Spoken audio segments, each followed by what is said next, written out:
Je souhaitais créer des chaussures qui sont différentes.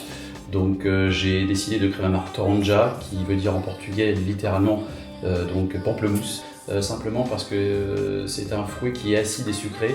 Je trouvais que ça allait très bien au concept de la marque, qui est en soi d'être chic et rock'n'roll. Donc dernièrement, nous avons décidé avec le collectif de créateurs que nous avons créé, donc qui est composé par Tessa Delpech, créatrice de vêtements, Elado Brésil donc pour ses bijoux, et moi-même pour les chaussures hommes et femmes haut de gamme.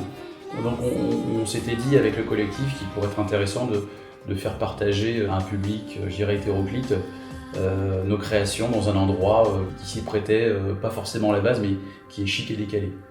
Donc nous avons décidé de faire ce défilé à l'Élysée Lounge.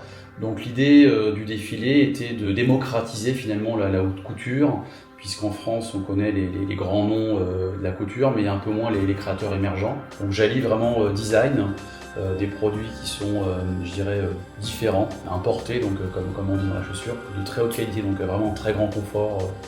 Alors concernant la collection femmes, donc on est parti sur des rondeurs qui étaient typiques des années 20-30. Je voulais des mélanges de matières qui à la base paraissaient improbables et qui donnent le résultat que vous avez là. Un petit peu de talon parce que je pense quand même à la femme de tous les jours, surtout il n'y a pas que la parisienne, mais beaucoup à la femme active française qui court un petit peu toute la journée et qui veut être quand même au maximum féminine. Pour tout ce qui est la gamme homme, c'est un petit peu la même idée, c'est de trouver toujours une chaussure qu'on ne retrouve pas ailleurs, mais il y a toujours un petit côté sport. Je revisite un petit peu le classique. Voilà, je pense qu'une chaussure doit être belle, chic, un petit peu décalée, mais pas trop. Je fais fabriquer donc mes chaussures à 100% donc au Portugal, puisque c'est à ce jour où j'ai trouvé non pas seulement un bon rapport qualité-prix parce qu'il est important, mais vraiment des petites mains qui sont vraiment exceptionnelles. Donc il en ressort une qualité de fabrication au-dessus de tout soupçon.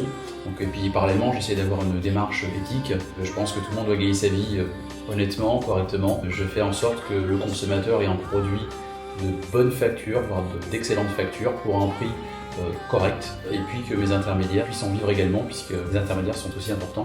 Tous les procédés de fabrication, le développement de la chaussure est fait sur des concepts, je dirais, de respect d'environnement.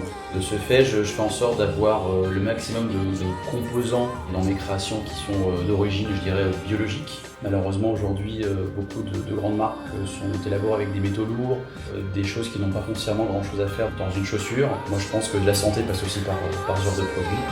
Donc, vive Toranja.